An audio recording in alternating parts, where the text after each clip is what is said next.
In this edition of Southern Newsweek, questions remain unanswered as the Southern District Health Board works to reinstate services closed by the discovery of asbestos.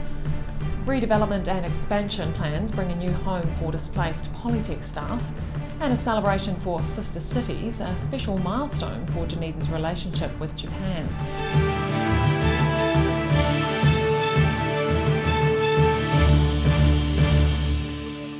Kia ora, I'm Holly Buchanan.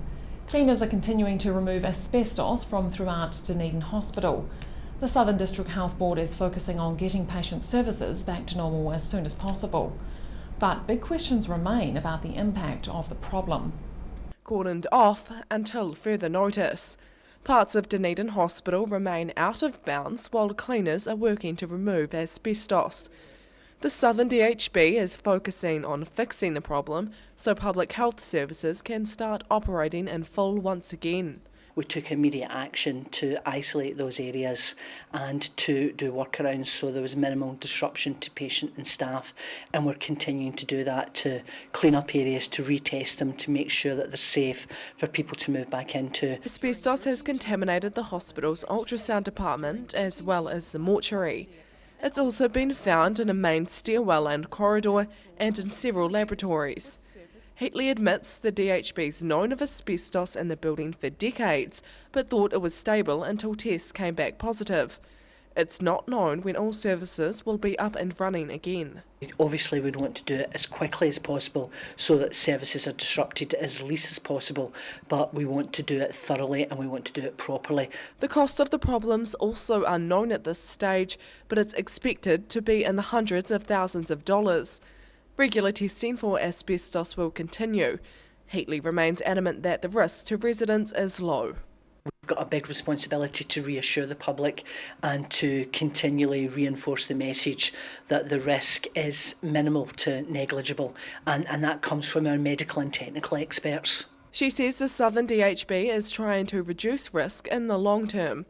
Ministerial approval has been given for a new clinical services building and other unit upgrades. Annabelle Dick, 39 Dunedin News. A humanitarian project has just been launched in the city to help people affected by conflict in Syria. UNICEF New Zealand is supporting teenagers involved in the crisis by providing education opportunities. And the head of the organisation says Dunedin's a perfect place to start the campaign. A glimpse into the collateral damage of war. UNICEF New Zealand's executive director has been in the city to launch its latest program, aimed at helping teenagers in Lebanon. She's hoping it resonates with locals. Because Dunedin has such a rich commitment and history in education, and kind of gets how important that is personally and also for the town economically, we decided to launch here. Almost 30,000 teenagers are unable to access public education in Lebanon as a result of conflict in neighbouring Syria. UNICEF's pledging to help 2,000 youth build a future through training. The scheme's being supported by Dunedin Mayor Dave Cull and members of the local Lebanese community. Now the aim is to get more people involved by raising awareness of the foreign situation. The whole population of Lebanon is 4.2 million, so that's all of New Zealand and Otago. And then on top of that, 1.2 to 1.5 million refugees who are living in housing that is not allowed to be permanent. UNICEF staff have been working in Lebanon for years, seeing firsthand the plight of adults and youth. Core services like healthcare are now in place, so the focus is turning to education as the conflict enters its 6th year. But solutions are proving costly for all aid organisations. What you need to know is on the ground in Lebanon, all of us will work together delivering those services. So just come back to you, come back to your interest and your means and the level at which you would naturally as a family engage. She says responding to conflicts can be a balancing act with so many civil wars happening around the world. But the effort's worthwhile to help children who are suffering as a result of adult politics. Ruby McAndrew, 39, Dunedin News. Over 100 displaced staff at Otago Polytechnic have a new home on campus. A brand new atrium has been revealed alongside a redeveloped administration block, and the upgrade is just the start of bigger plans to modernise the institution. poised for a big reveal. After months of construction, Otago Polytechnic staff have officially pulled open the curtain on their newest space. They say the open plan modern area represents how well the institution is doing and its recent growth. So it's about getting to the 21st century. The Polytech's doing really well, and we really want to upgrade all of our campus really to have a really contemporary campus and create spaces that are really good for collaboration with our students and our staff and our communities. About 160 staff, mainly in administration, were displaced during the redevelopment. Most were shifted into nearby houses owned by the Polytechnic. After almost a year in temporary offices, they're finally moving in to the new space. It's allowing them to interact more with students and one another. The students have really embraced the space, and we see a lot more staff out and about. They come out of their offices and hang out in the hub with the students, and they're using it as a learning space as well as just a place to catch up. The redeveloped Mason Centre and brand new atrium represent the second phase of the Polytechnic's $11.9 million upgrade. Phase 1 included developing the new student area, nicknamed the Hub, which opened in February. Staff are now thinking about what's next. This is just the beginning phase really. I mean, as I say, we want to continue on with our campus master plan, and being successful was really important because it builds confidence, and with that we can get the real momentum going for the rest of the build. The space is also being made available to community groups, so there's more public interaction with the Polytechnic. But the first major event utilising the new area will be the student fashion show later this month. Ruby McAndrew, 39, Dunedin News. Several staff-led health initiatives have been given the go-ahead by the Southern District Health Board. The proposals are being financed as a result of an innovation challenge for local health professionals. It's hoped the new ideas will help staff tackle a number of perceived problems in the medical field. Giving high praise to those on the front line. The city's healthcare professionals and their ideas for how to improve the work they do are being taken seriously. Almost $20,000 has been dished out as part of the 4th annual Southern Innovation Challenge. Challenge judges say the awards are a way to cultivate a work environment where ideas and suggestions are celebrated. We believe that if staff are innovative, they can be creative in their thinking, they'll come up with wonderful solutions to problems that in the health service delivery for our community. So we really want to encourage staff to be innovative and creative. Southland-based Sharon Aitu was this year's grand champion, accepting her prize via video conference from Invercargill. She's been given up to $10,000 to help prevent sudden infant death by promoting safe sleep messages. But local staff didn't miss out, with $3,000 going towards a Dunedin-based scheme to make staff fire training available online. The last few times I've done face-to-face training, I've only had a handful of people actually make the times, because we deal with a lot of clinical staff who do night shift. So it was sort of trying to work out how to actually make sure that everyone is viewing the presentation, they know what to do in case of a fire. Several of this year's innovation entries focused on the need for audiovisual education resources. While the various ideas pitched by staff weren't given financial support, McConville says it's an area SDHB staff plan to explore in coming months. She says all the judges were blown away with the amount of ideas that staff put forward this year. They're so passionate and they believe in their idea so much that they actually step up to the plate, they want to do something about it. McConville says it's likely the competition will run in a similar format next year. That gives the organisation's staff several months to dream up more ways to improve healthcare and get their hands on some prize money themselves. Ruby McAndrew, 39, Dunedin News. A Japanese delegation is in the city to celebrate a milestone in an important relationship. It's the 35th anniversary of Otaru and Dunedin becoming sister cities, and the delegation's visit is likely to lead to greater opportunities.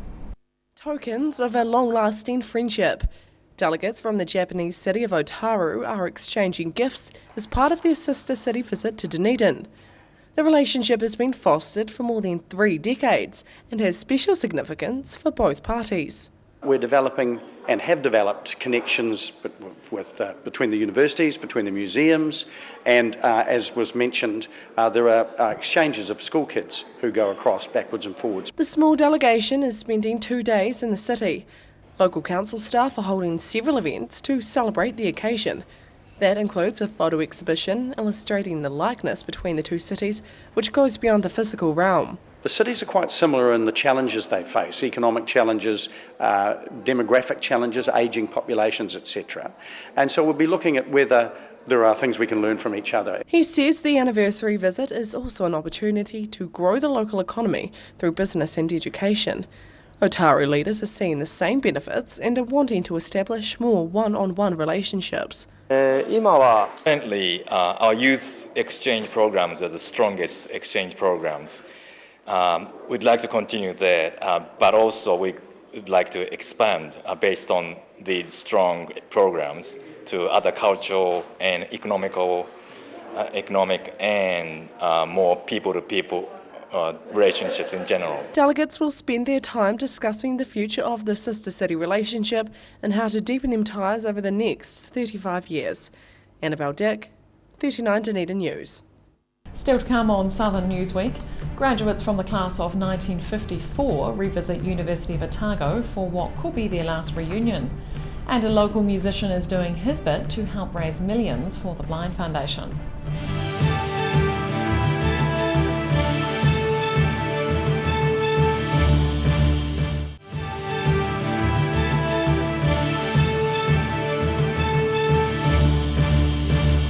Welcome back. Some of the oldest surviving alumni from the University of Otago have been reminiscing about their time as students. The group of medical graduates from the class of 1954 toured the campus to see how it's changed, and it might be the last time the close-knit class is together. Taking a tour of their old stomping ground, these former University of Otago medical students are back in Dunedin, catching up with one another while learning about the modern-day campus. It's a chance for them to remember the good times. We graduated in 1954, 61 years ago, so many of our friends and graduates have departed, of course, for one reason or another, and we now have 15 graduates here who are able to make this reunion, and this is a wonderful experience for us, discussing old times. Bringing together former students is a big task with the university's alumni database containing over 90,000 people. But staff say making the effort to connect past students with one another is a worthwhile endeavour. There are just so many benefits. Mostly it's to allow our alumni, who are permanent and lifelong members of the university, to come back here and enjoy their time and reminisce, really.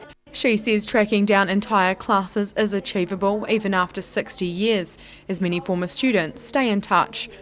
Medical graduates typically have lifelong friendships after spending so much time studying together.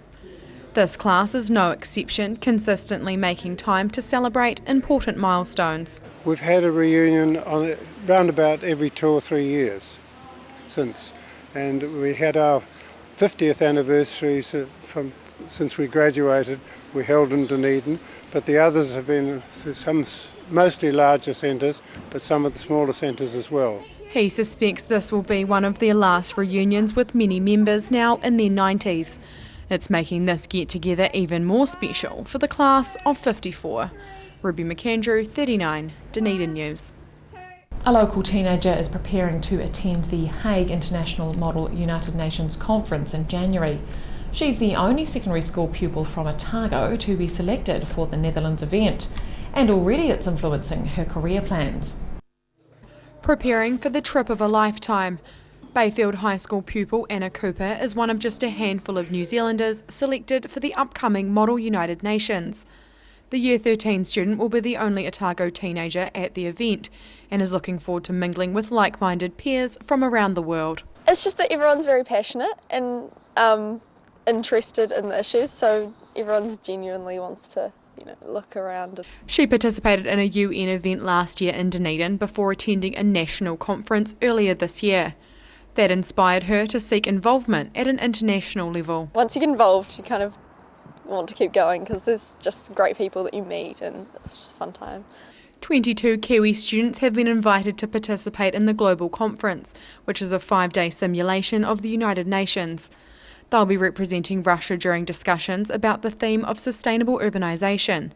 But before she can focus on the academic topic, this local teen still has fundraising to do. I've been applying for grants with different organisations and writing to like law firms and that kind of thing. But we've also been doing sausage sizzles at Bunnings. She's also planning a car boot sale as well as her first year of university study, and that's being influenced by her UN experiences to date. I plan to do law, but I'm also going to do politics papers, so this has driven me towards doing like the international relations paper and that kind of thing, because it was something I didn't really realise how interested in it like I was, and then it really exposed me to different ideas. The New Zealand conference contingent will spend almost a month overseas. They'll be interacting with around 3,500 secondary school students and teachers from about 200 schools. Ruby McAndrew, 39, Dunedin News. A local musician is asking residents to back the Blind Foundation. Last week marked the organisation's annual appeal week, and members are trying to raise $20 million. But even that won't cover costs, with new cases emerging every day. Strolling with a furry friend. Local musician Bevan Gardner is relying on his guide dog Molly to get from A to B. He's one of thousands of people with poor vision who use Blind Foundation services, including guide dogs. They would help with, working out the right equipment that I needed, like if I needed to have a braille machine or if I needed a talking computer and things like that. They had vision resource people that would come out. He was born with bad eyesight and has needed help getting around his whole life. The Blind Foundation has been involved in Gardner's case for years, helping him get his first guide dog at the age of 15. His former dog Denim's now retired, and 2-year-old Labradoodle Molly is learning the ropes. It takes a while for the team to build up and for us to really get in tune with each other, but I think it's happening pretty quickly. She really misbehaves on the job. She can be a little rascal around the house, but on the job she's pretty well behaved. Gardner's involved in teaching music at several local schools. He's proving it's possible to complete everyday activities despite a lack of vision. But he's stressing the importance of the Blind Foundation's support. They really make a difference in people's lives. So, yeah, for the public, again, I'm thankful to the public for getting behind it, and hopefully, encourage them to get behind it this year and donate, because it does really make a massive difference to people like myself. The foundation helps more than 12,000 people, and on average, that number's growing by 3 every day. It costs the foundation $30 million to operate each year. 2/3 of that is being sought from public donations. Annabelle Dick, 39 Dunedin News. And just ahead on Southern Newsweek, South Dunedin comes to life. Hundreds turn out for the annual street festival, and a narrator has kids in fits of laughter despite delivering a serious message.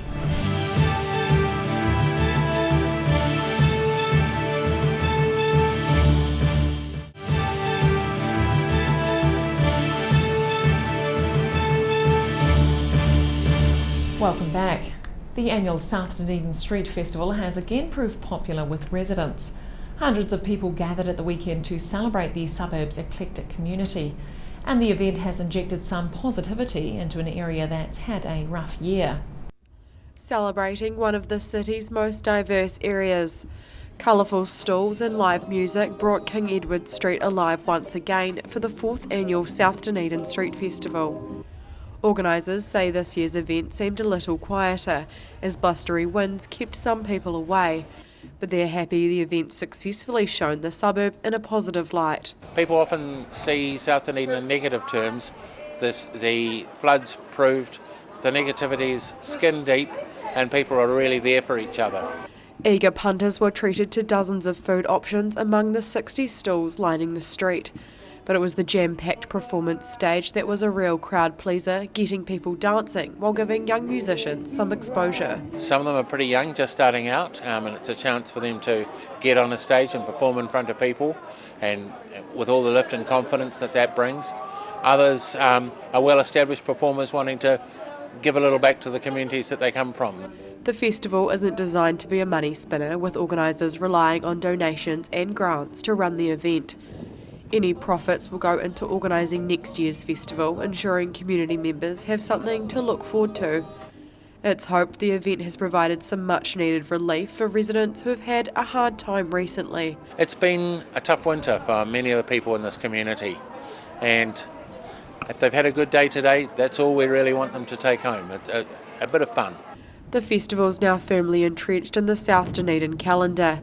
Orbell's confident it has a long future after again tasting success. Ruby McAndrew, 39, Dunedin News. Local teenagers are raising money to expand children's education in earthquake-stricken Nepal. A group of Queen's High School pupils organised a charity event for the cause, which saw participants climbing to the height of Mount Everest. And although donations are still being counted, the challenge isn't quite over. Reaching their goal one step at a time. Members of the Queen's High School Interact Club have been leading a stair challenge to raise money for education in Nepal. The aim of the challenge is to reach the equivalent height of Everest by climbing stairs at Otago House. There's no shortage of stairs inside the central city building. Participants managed to conquer its height about 47 times, which is the equivalent of about 20,000 steps. It was actually easier than I thought it would be because once we've got everyone climbing and all the team members involved, yeah, it's cool. There were opportunities for well-earned rests and refreshment breaks during the challenge. It was also supported by people from outside the Queen's community, including those from other local schools. There were 12 girls in our Interact Club who helped organise this event, and then there's schools from around Dunedin, and even groups who couldn't have a team together donated money to the cause, which was lovely, like Bayfield and Logan Park. The Queen's High School Interact Club is all about supporting various charities and events around the world. With this latest project, members are hoping to improve the lives of Nepalese children by sending the money raised offshore. It's going to primary school education through the organisation Purple Cake Day, which funds classrooms and quality education for children in Nepal. Climbers are celebrating their achievement of walking up the almost 9,000 metre height of Everest. Now challenge organisers are planning to do it all again, aiming to make it a yearly ascent. Rosie Mannins, 39, Dunedin News. A professional audiobook narrator has been in the city promoting literacy to primary pupils. About 150 children spent the afternoon in fits of laughter, courtesy of the Australian Visitor. But with the good times, there was a serious message. Cracking kids up with words. Australian actor and narrator Stig Wames is touring the country raising awareness about audiobooks. It's a cause he's been passionate about for a number of years. These days they're exposed to so many other things that are tempting. Technology is out there, there's computer games and Xboxes and PlayStations and all of that. And reading is very important in a child's life. And so to use audiobooks as a tool, if you like, to help excite kids about going into the library and picking up a book, then that's a good outcome. Over 100 local primary school children were treated to his theatrical performance. The show's targeting children aged between 7 and 11 years, encouraging them to see how fun books and reading can be. It certainly is an age where, kids can go either way. It's an age where, if you can help kids fall in love with the idea of reading, then they'll have a lifetime of being a reader. And, as we all know, reading is knowledge and knowledge is wealth, really. Wames has been working his way around schools and libraries throughout Australia and New Zealand. He's narrated several well-known audiobooks for children and believes in their importance, particularly for boys. The Andy Griffiths books, boys love them. They're all about poo and wee and vomiting and kissing, great. And so if you can then use the audiobook version of that to help a boy want to engage in reading, then I think that's a great outcome. Dunedin Public Libraries has signed on to the service, allowing members to log on and download audiobooks for free. Staff are hoping that by making books more accessible via technology, Dunedin kids will engage more with reading. Ruby McAndrew, 39, Dunedin News. And finally, thousands of local children have been involved in setting new world records for a couple of activities. It was part of an alternative Halloween party organised by one of the city's charitable trusts. Focusing on light during a traditionally dark day. The Dunedin Light Party illuminated Forsyth Bar Stadium on Halloween, attracting over 5,000 people for an evening of activities. The event's been hosted by the Acts of Kindness Trust for the past 3 years, but it's been running for almost 15 years with a focus on providing family-friendly fun. Light Party is really it's an alternative to Halloween, so we don't think that Halloween's particularly good for the city of Dunedin, so we want to give that kids somewhere to come and celebrate together. Several bouncy castles kept the thousands of children busy, as did 2 Guinness World Record attempts. A new record was unofficially set for the largest number of people popping bubble wrap. The attempt to break the record for the most people making a heart-shaped hand gesture was also successful. It was a fun way for Trust members to demonstrate what the organisation is all about. Acts of Kindness is set up, really it's just about blessing the community. The strap line for Acts of Kindness is that together we can do great things. So we want to network in the community. We've got quite a number of events that we do, and just it's about getting people to work together for great outcomes. The party costs about $20,000 to run each year, with all of that money coming from donations, grants and community support. Organisers say it's a big amount to raise, but it's worth it for something they love doing. You can see it's a pretty successful night. So this is the second year that's been held here.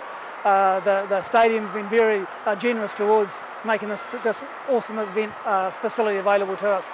So next year, we'll do it again. Almost 100 volunteers helped to ensure the party ran smoothly, working alongside Trust members. They're now about to start planning their annual Christmas celebration. Ruby McAndrew, 39, Dunedin News. And that's all for this edition of Southern Newsweek. Please do visit our website, dunedintv.co.nz, where you can download Southern Newsweek and watch individual clips of 39 Dunedin News or webcast the show. I'm Holly Buchanan. Thanks for watching.